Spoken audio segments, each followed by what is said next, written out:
We are in a frame of life right now. We're coming out of a storm season, so I feel like it's really important to bring somebody that has storm season knowledge, a roofer, which is somebody that so many people need, to you guys to answer some questions that a lot of people have. And so this is Chris. He's with Prestige Roofing.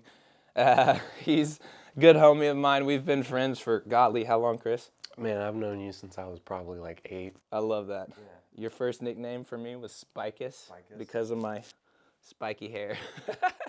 And so we go way, way, way back. And so he's not only a good friend of mine, but a trusted partner. So one of the top roofing referral partners that I have. And so if you need a roof, or if you call me and you're asking me, hey, Logan, who am I reaching out to? This is definitely one of the guys. And so we've got some questions that a lot of you have asked us. And I think it's important to go over these because the way this process goes is so important. And I think I'm going to lean on Chris on this a little bit and just kind of walk through the process. But Chris, if you will, what's the best route to take if we just had a hailstorm, right? So talk to me about what that looks like. Do they make a claim? Do they call me? Do they call you? What does that look like? So a lot of the time there are going to be signs of damage. Maybe your car got hit, or you walk out and you notice maybe the gutters actually have some dents and dings. Those are really good clues to either contact Logan or myself so that you can get the property evaluated for actual hail damage. If there is hail damage or even wind damage or both, that's a scenario where you would want to make a claim. Typically, insurance companies are looking for a certain amount of damage to warrant a replacement, and you don't want to get in the position where, hey, I had a little bit of damage, but I really don't need to make a claim. Yeah. Right? And so making that distinction is a pretty big deal. And then walking through that process from start to finish, for a lot of homeowners, they've been through it and they didn't understand it. Sure. And that is not a good place to be. Just to make sure I'm tracking, you're saying a hailstorm happens, you call us. You don't call and make a claim with your insurance company. You call somebody to come and check to see if you even have damage first. You don't want to be what they call claim happy, right? Like, Correct. because then that can affect kind of some of what you're paying, or it can. Okay, cool. Okay, sorry, not to interrupt you, but keep going like through the process of what you were saying. So really, after you get it evaluated, if it is a scenario where a claim needs to be made, oftentimes there are little nuances in the claim process that are really helpful to know. Someone who is in the claims process every day can kind of break that down for you and walk you through step by step.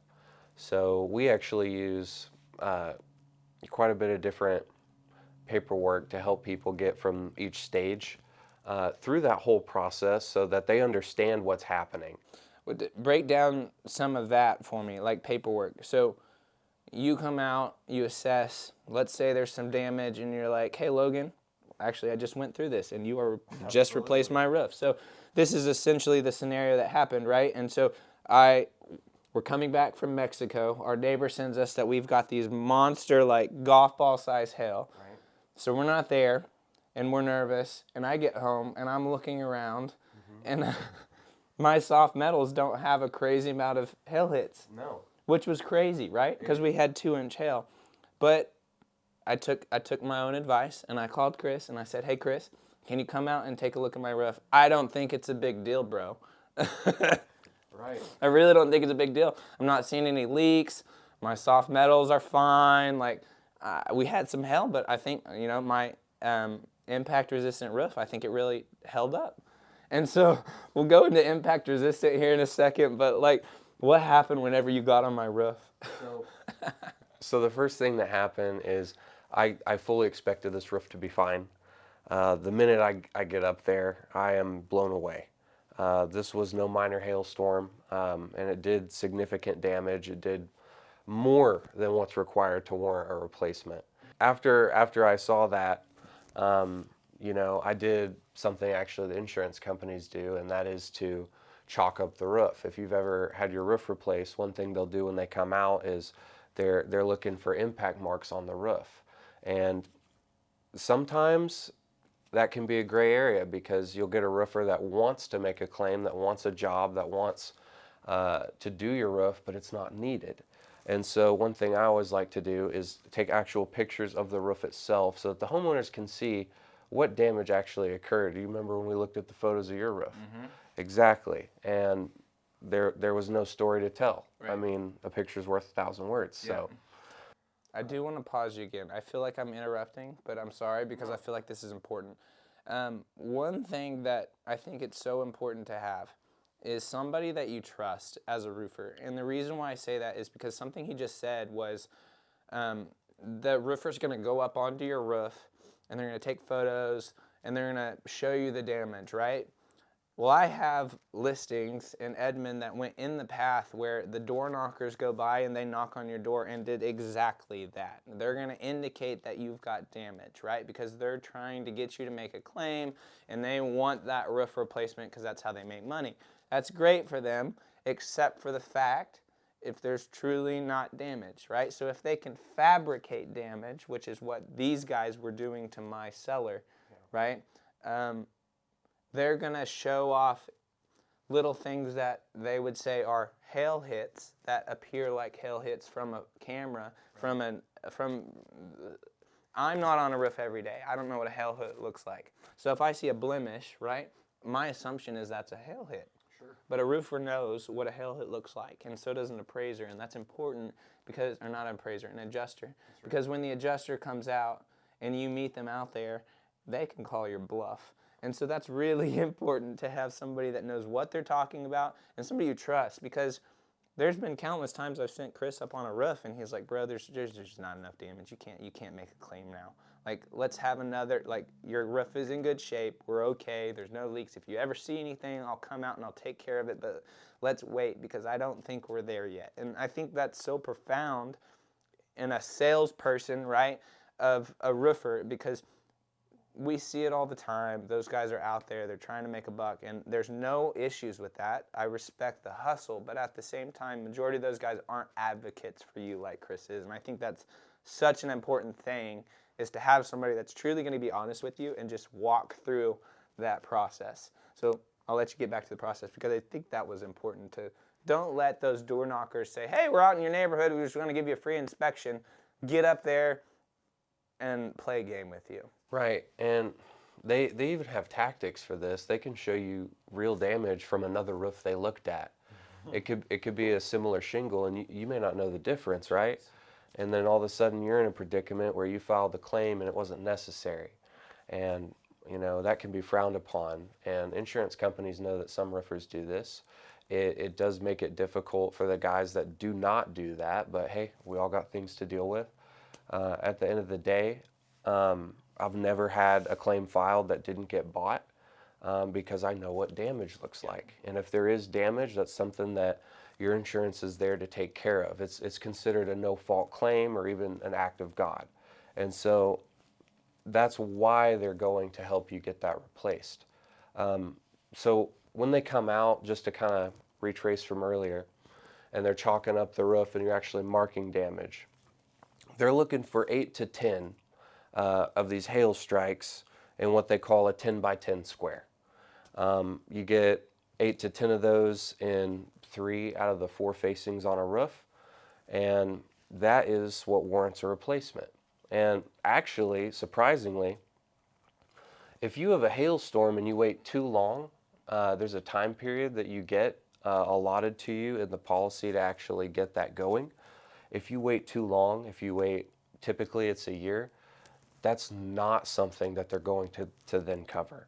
And so now you're in a position where your roof's damaged, it wasn't looked at, it would have been covered, but now it's not. I mean, just to kind of retrace our steps, it's important to have somebody like you that you could trust, that when these storms happen, call them, right? I mean, that's when these guys get busy. They understand that. That's how they make money. But the truth is they're here, just like me, for you, is to be an advocate for you.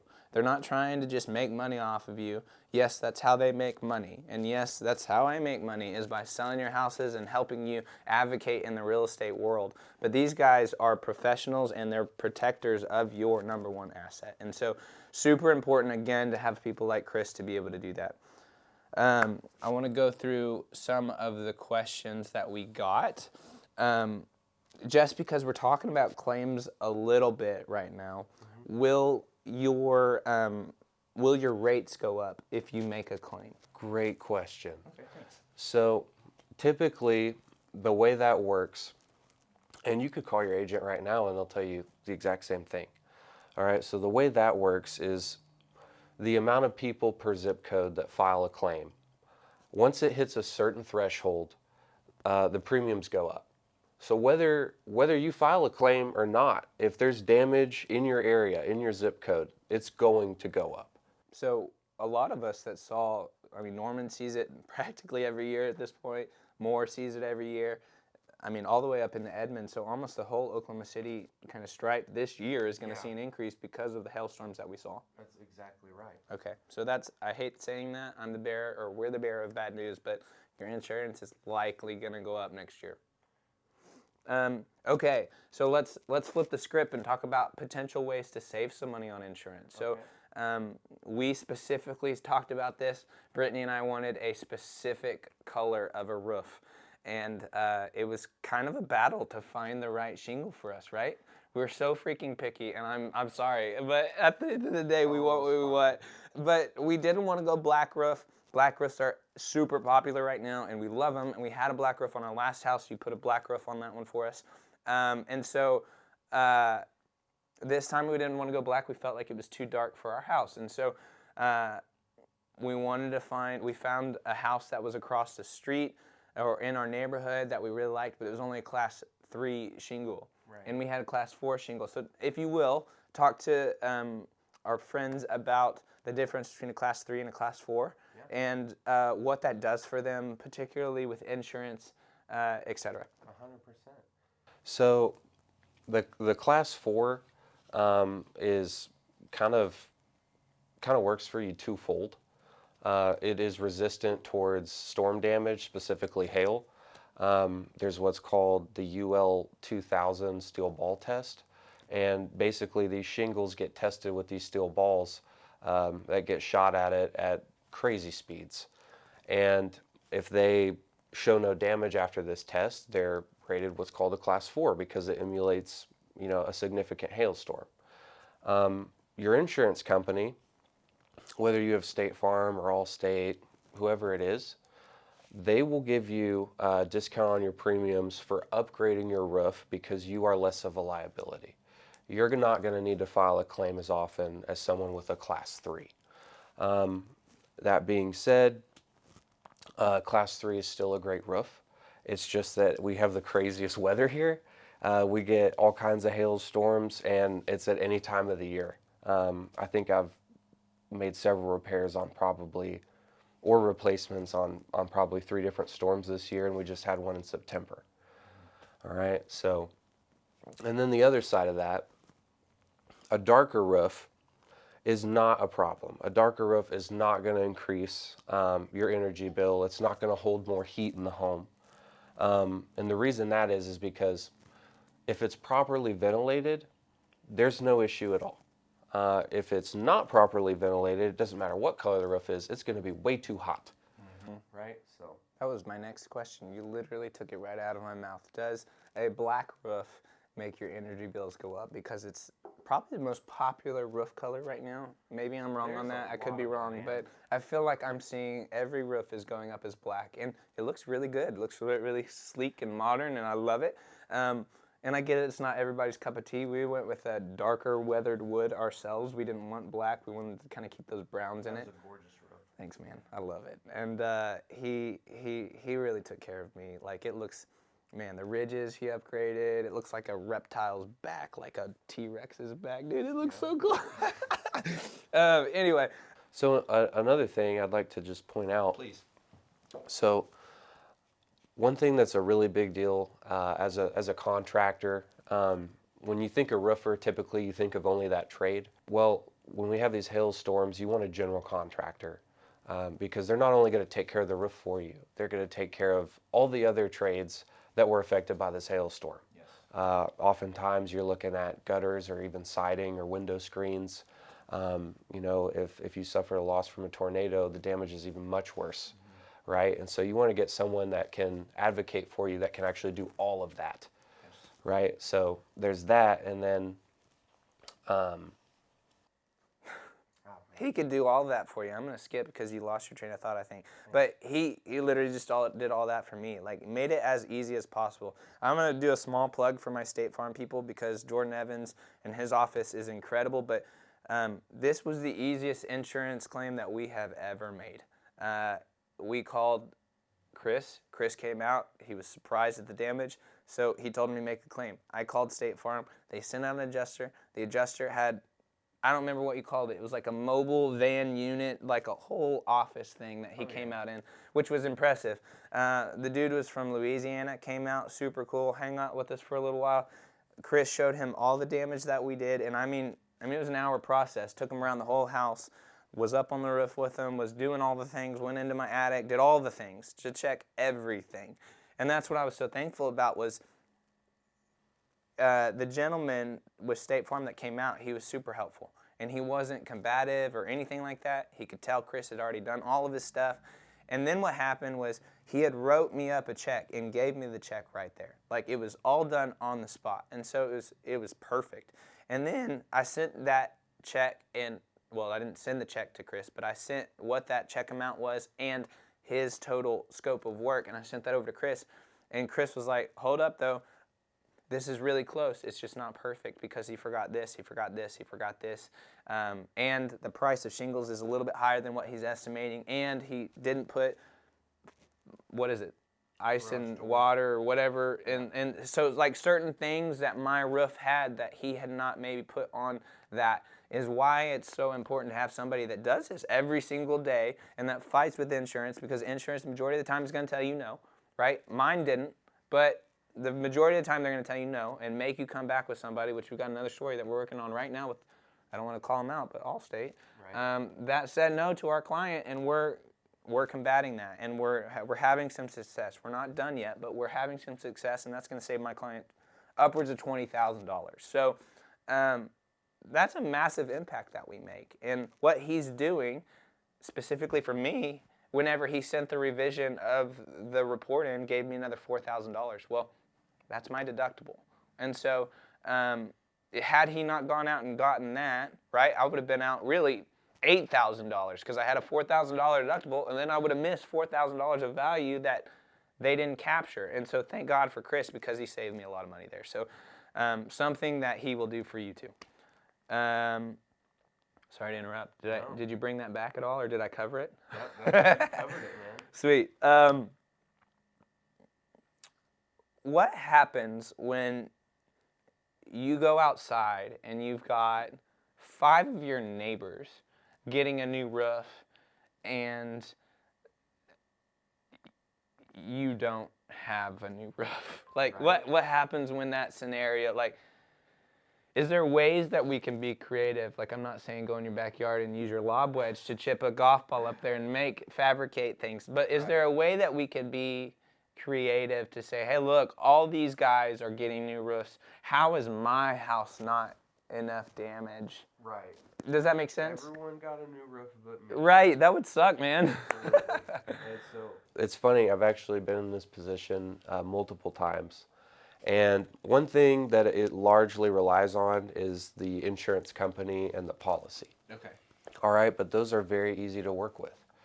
And so thank God for insurance, because this is something that they owe for, and we just need to give them enough evidence to do what they're there to do, right? And so, again, oftentimes what will happen is, the nature of a storm is not really predictable. There are times where someone's house gets hit and the person next to them, there's minor damage or there's marginal damage, and that's one thing. But if you know that there's damage there and everyone else is getting a new roof but you, please give me a call, because I can absolutely help you get that paid for by your insurance company.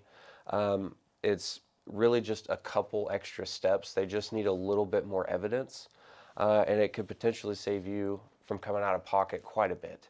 And the other thing about that is when you do come out of pocket, it's typically less than what the claim amount will be, right? And so there again, you're also not getting top quality. You're not getting like, kind, and quality to what you may have had, right? And your insurance company, what they're going to do is they're going to bare minimum match that like, kind, and quality, if not better. So let's go back into that kind of claims process of your talking, or like maybe just the start of that. So you've come out and you've said, "Hey Logan, I think there's enough damage to warrant a claim." And what you told me specifically, and I knew this because the reason why I called you was because September 24th was whenever we got back. Right. But it's super important for you to be able to assess that roof and then to give the homeowner an actual date of when you feel that damage had occurred.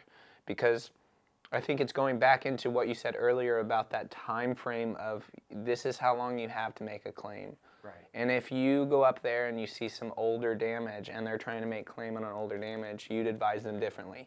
But if you see something that's within the certain amount of time, now's the time to take advantage of that, correct?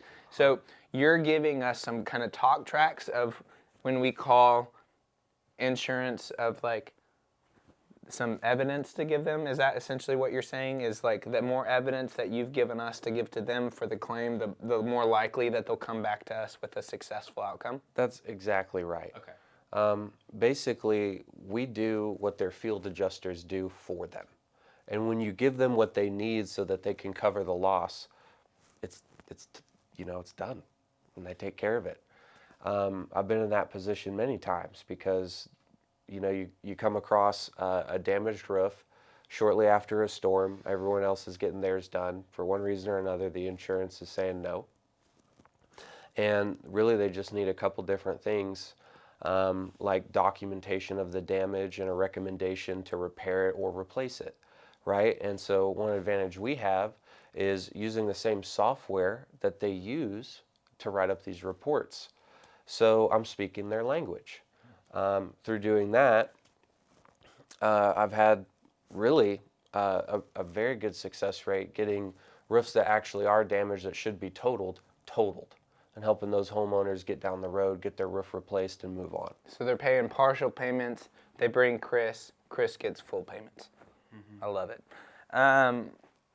Yeah, I mean, that's literally happening right now. We're getting no payment with our Allstate client that I was telling you about. Literally denied the claim. Right. You've come out and we're having it re-inspected because we feel like the inspector that they sent out didn't do a proper job. So actually, after spending a little bit of time in the business, going on my 8th year now, I happen to know this adjuster. I happen to have a reputation with Allstate now. And immediately he came out and he was like, "This is a no-brainer, man. I'm really not sure why it got denied, but let's get this done." Oh, I love that. That's awesome. I didn't even know that part of the story yet, so thank you for that. Okay, so that $20,000 number that I just kind of spit out a second ago is really, really accurate because they were $0 and having to get a new roof put on a 2,400 square foot house in Ranchwood in South Oklahoma City, more schools. And now Chris is involved, and Allstate's going to give him a hefty check for that roof. He's going to get to replace the roof, and now the family's not out any money. And so that's a massive, massive win for my clients. It's a massive win for you too, bro. Good stuff. Thanks, man. Thank you for doing that, for real. So the other thing with that is I don't really think that they're like these evil entities. I really don't. I just think, like everyone else, they have a bottom line. Sure. And some things slip through the cracks and they get denied and they shouldn't, right? And so to vindicate a homeowner and to actually help them get something replaced that deserves it is very rewarding for me. I would love the opportunity to help you get that done if that's something you're going through, or a family member or a friend. And he's good at it too, so I would recommend him as well. Chris, let's talk about, you just replaced my roof. You did. A hailstorm comes next week. Right. I feel pretty confident that my new reptilian of a roof could hold up well, right? Yeah. But I should be calling you after every hailstorm, right? I mean, it's probably 10 to 20 minutes of your time to come out and check to verify that everything's good. It's free to have peace of mind, For sure. right? For sure. So if there's damage, we're gonna see it. If there's not, we're not.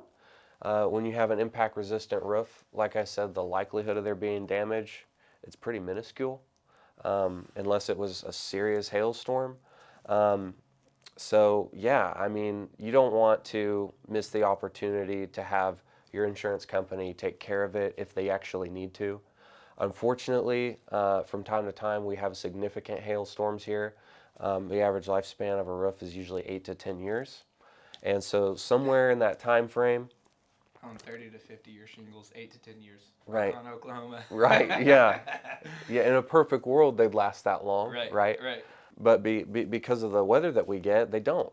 And so getting it looked at, it doesn't matter if it's a day old, really. I mean, the thing is like, if there was significant damage, you just can't get around it, and it's better to know from the jump where you're going to be with what happened as far as the weather, right? And so after we take a look around, we're just going to shoot you straight, let you know one way or the other, hey, you're in great shape, you've got an impact resistant roof, there's nothing to be done. Or, hey, you know what? It turns out there was quite a bit of damage here, even though you had an impact resistant roof, because nothing is hail proof. So new roofs though should hold up a little bit better than what an old roof would though, right? I mean, you They just really put my should. roof on, so it's not like, because usually after you put a new roof on, and I've seen this just because you go to a house and you start to, it just rained, now you see all the granules in the ground, you know what I'm saying? So like Right. it starts to deteriorate, right? The less granules there are there when a actually happens, the less protected it's going to be, right? So typically, whenever it's a newer roof, it should hold up a little bit better than when it's an 8 or 10-year-old roof, right? I want to talk for a second about, because we're on the kind of verge of older roofs, right? So there are times when a roof goes longer than 8 to 10 years. There are. And I want to talk about what happens and what we're seeing. I'm seeing it. I'm sure you can elaborate a little bit more than what I can because you're just in the industry. But what happens when a roof gets older than 10 years? And maybe this is an insurance question, but I'm sure you can kind of walk us through that a little bit. Yeah, so good question. I have come across roofs that are 10 years old from time to time, and they look great. Nothing needs to be done. There was no hail. Fantastic. On the other hand, I've come across some that, hey, this one was hit by hail. We do need to file a claim. And here's the thing, as far as what your carrier is doing with your policy in regards to the roof. After 10 years, most of the companies are withholding what's called recoverable depreciation, right? And so if you've ever had it replaced or you've ever filed a claim, they'll give you, usually, depending on the age, they'll depreciate it and they'll give you a certain amount up front to actually go ahead and get repairs started. And then they'll release the depreciation after the work's been completed so that you can pay your contractor in full. On these roofs that are 10 years old and older, what we've been running into is non-recoverable depreciation. And one thing you want to be mindful of is talk to your agent or go ahead and pull out your policy yourself. There's a portion on the roof. You need to know that, hey, if my roof's 9 years old and I do need one, I need to file a claim so that I can actually get the remaining amount of it paid for rather than do it next year and have to come out of pocket when this would be covered. Yeah, so what we're seeing is, and I'm seeing this from a perspective, from a seller's perspective, is if the roof is older than 10 years, what they're doing, and I could be wrong on this, I think this is just maybe a rule of thumb that I've heard, correct me if I'm wrong here, but usually it's per year is a 3% depreciation. That's a good rule of thumb. So if we're 10 years old, they're depreciating that roof 30%, meaning that if you have a $10,000 roof, now you're only getting $7,000 to get it replaced because it's been depreciated. So the longer that roof goes past that 10 years, the less money that you're getting. And so what we're seeing is, because the average lifespan is 8 to 10 years old, if you're in that time frame, you really need to be considering talking to your trusted roofer, Chris, if that's your guy, about what the plan would be, or specifically making sure that you're getting replacement value and not ACV value, actual cash value for the roof. There's only a few, and I don't know which ones those are, that are carrying 10-plus-year-old roofs for replacement value still. Yeah. So if you're in a situation where your roof is around that time frame, it's very important to be knowing specifically what that looks like for you. And if you are in that time frame, I'd highly recommend having Chris out just to give you an opinion of status, right? Is my roof in the condition where he believes he could get insurance to agree that, hey, it's time to replace this? And so, again, that's a free call for you with massive upside of value. So something to consider for sure. The last thing I want to talk about before we kind of wrap this up, because I feel like we're getting pretty long. I know that with older houses, not every house is brand new, right? So with older houses, there's some code stuff that we have to consider. So like decking. We get a lot of 1x8 decking in older houses. Yeah. So and we're starting to see insurance companies tell us that they're not going to replace the soft metals unless if they have certain things. Talk to me about some of the things that you're seeing that our customers need to know. Hey, these are some extra things that you want to have on your policy if your house is a little bit older, to make sure you're covered as good as you can. Because a lot of those things, like the code enforcement upgrade that you and Greg talked to me about, was massive. And it wasn't for this house, but it was for my last house. And that decking would have cost me probably 7 to 10 grand. Oh, man, yeah. And so thank God he told me about that. And so talk to me about some of these things that people are going to want to talk with their insurance agent about that could be beneficial when it comes to a claim. So there's nothing, there's really nothing more disappointing than finding out that your property's not up to code and then having to come out of pocket to get it to code. A competent general contractor isn't going to put something up there not to code. And if someone offers to, you should be wary of that person, because code is there for a reason. Yes. All right? And so really what I think you're talking about is you want to see if you have what's called code upgrade in your policy. Maybe it's a question for your agent. Maybe you're the type of person who, hey, I'm just going to pull out my policy and look real quick because I'm going to get it done and I need to know where I'm at. That's great, but you do need to know this information, because if it comes time to get the roof put on and you have these 1x8 deckings, basically the reason that they're now saying there must be what's called sheathing over that deck is because every single board has a gap between it, and if you install a roof over that, you have no idea how many of these nails are going to shoot that gap and not secure the shingle down to the roof deck, right? And so that's just one example. As far as whether it's gutters, it could be what we call valley metal, where when two slopes meet and kind of run down, you've got valley metal in there. You might have what's called a metal exclusion in your policy, where that's not now covered, or your gutters aren't now covered, or the vents on the roof are not now covered. And a lot of the time, it's really worth finding that out, because when it comes time to get the roof done, it's going to happen at some point. You'll be so grateful that you're prepared for it. Absolutely. Yeah, golly, I cannot, it would be so frustrating if you just put that incredible roof on my roof and the soft metals like the vents and the exhaust vents and all that stuff didn't get painted, didn't get replaced, and I had a brand new roof and like just dingy vents. Absolutely. I would be so frustrated. So I'm so thankful that that was a conversation that we had prior to that, and I cannot be more encouraging on that is to talk with your agent.